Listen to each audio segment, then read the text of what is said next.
Bom dia, galera. Estou aqui com a amiga Valéria e hoje a gente vai comentar um pouco sobre o governo Dutra. O que foi o governo Dutra? Quais foram as dificuldades que ele enfrentou? Como foi que ele se elegeu? E todo esse contexto histórico que envolve o governo dele. Bom, vamos começar com a apresentação, né, Valéria? Eu queria que você se apresentasse para o pessoal. Bom dia, galera. É um prazer estar aqui com vocês hoje. Obrigado pelo convite.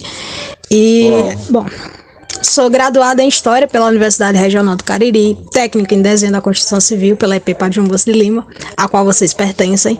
E estar voltando aqui é um enorme prazer, mesmo que em forma de vídeo. Sou graduanda do curso de especialização em História do Brasil. E atualmente estou dando aula de História e Filosofia na EP Irmã Ana Zélia da Fonseca. Bom, Valéria, voltando ao assunto, né? Eu gostaria que você comentasse um pouco sobre o contexto histórico que antecede o governo Dutra. Bom, a gente poderia falar logo de cara do Brasil, que é o que nos interessa aqui, mas é de fundamental importância a gente entender o que é que estava acontecendo no mundo. O mundo havia acabado de sair de uma guerra. Não uma guerra qualquer, a Segunda Guerra Mundial. Estava tudo fora de estabilidade. A economia estava bagunçada, a sociedade estava bagunçada, várias pessoas tinham morrido e era necessário que algo fosse feito. Em vez de a gente entrar em um contexto de paz para reerguer o mundo de volta, o que é que acontece? Mais um novo conflito, a Guerra Fria, que de fria não tinha nada. Que a gente pensa que era um conflito somente ideológico, também foi um conflito armado. Várias pessoas acabaram morrendo. Bom, de um lado a gente tinha os Estados Unidos, com uma ideia capitalista. Do outro, a URSS, com a ideia comunista. E cada um ali tinha seus ideais, tinha seus objetivos e precisava se fortalecer cada vez mais. E os Estados Unidos, que não é besta nem nada, precisava de alguns aliados e viu no Brasil uma oportunidade. E é agora que a gente entra aqui. O Brasil tinha acabado de sair de uma ditadura, Estado Novo, Vargas, que foi depois de 1945, e vai entrar agora em um regime democrático. Vargas, embora tenha sido deposto, ele deixou uma marca na sociedade. Ele impregnou a ideia nacionalista. Ele fez o que é nacional, o que é do povo, criar um certo prestígio. O samba era mais valorizado, o futebol era mais valorizado, a pátria era mais valorizada. E os pobres acreditavam no Vargas, porque ele era um cara populista. A classe trabalhadora tinha fé no Vargas, então o que o Vargas dizia era lei para eles. E ele deu lá colocou seu dedo no meio das eleições, que diz respeito a o Dutra, que é quem a gente vai focar mais nessa entrevista. Você já falou um pouco do contexto histórico. Eu queria que você citasse as dificuldades que o Dutra encontrou ao assumir o governo brasileiro. Primeiramente, a gente deve lembrar de como foi esse processo eleitoral, né? Os dois candidatos que estavam disputando a presidência do Brasil, de um lado, a gente tinha o Eduardo Gomes, pela UDN, e do outro lado, o Eurico Gaspar Dutra, pelo PSD. Os dois eram militar. Até aí, ok. Só que havia uma pequena diferença entre um e o outro. O Eduardo Gomes, ele era mais populista. Ele tinha uma facilidade de se dar com o povo, o que favorecia bastante a candidatura dele. E o Dutra, pelo contrário, ele já não era assim tão amigo do povo, não tinha essa facilidade de falar. E aí, o que é que acontecia? A gente já esperava que o Eduardo ganhasse. Só que graças a quem? A Vargas, que tinha um poderzinho ainda ali, mostrou apoio pro Dutra e ele acabou sendo eleito. Até aí tudo bem. Só que o Dutra pegou o Brasil numa situação um pouco complexa. Ele tinha que mudar algumas coisinhas. E uma das primeiras coisas que ele mudou no seu mandato foi a Constituição. Em 1946, o ano que ele assumiu a presidência, lá para setembro ele já apresentou uma nova Constituição. E essa nova Constituição ela trouxe mudanças drásticas.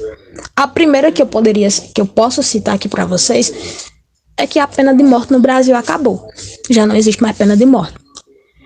Os candidatos eleitos à presidência, Eles agora tinham um limite de tempo para passar ali, 5 anos. Completou 5 anos, cai fora. Vocês, 5 anos? Pois é, naquela Constituição de 64 eram 5 anos. Hoje a gente tem essa ideia, 4 anos. Faltou 4 anos. E também quem podia votar agora? Geral podia votar. O voto era obrigatório e para todo mundo. Mas tinha um porém também.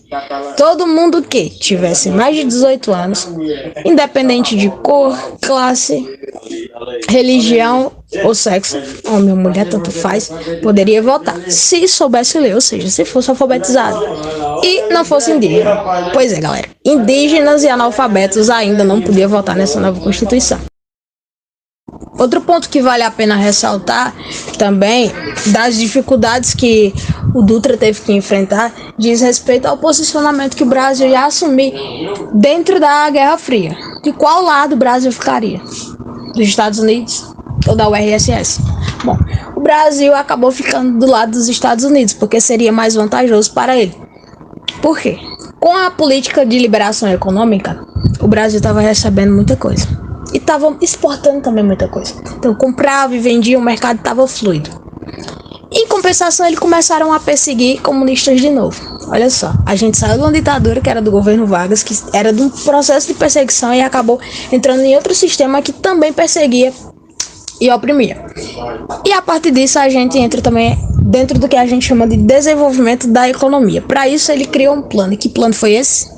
O Plano SALT, né? Pois é, o Plano SALT. Como é que funcionava o Plano SALT? SALT é uma sigla, na verdade.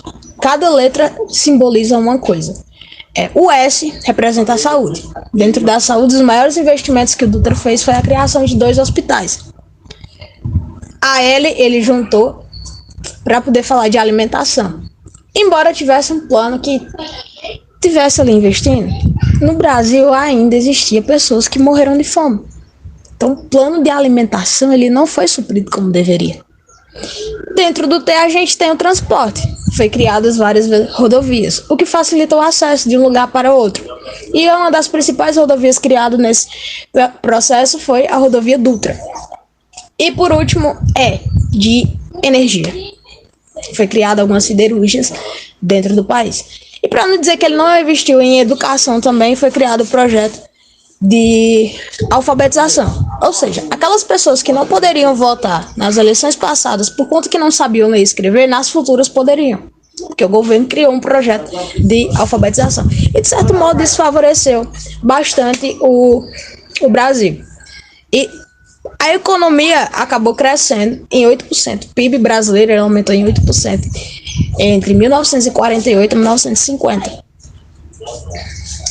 Seguindo essa linha de raciocínio e para fechar com chave de ouro a entrevista, eu queria que você citasse alguns acontecimentos simbólicos que teve no governo Dutra. Bom, embora não esteja diretamente ligado ao governo Dutra na escala assim, mais mundial, a gente tem a publicação de 1984, esse livro do George Orwell, que inspirou até o nosso BBB, que todo mundo está viciado hoje em dia.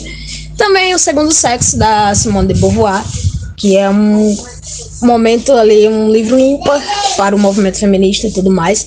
E aqui no Brasil, mais especificamente, a gente ganhou 2 coisas. A primeira, Maracanã, futebol.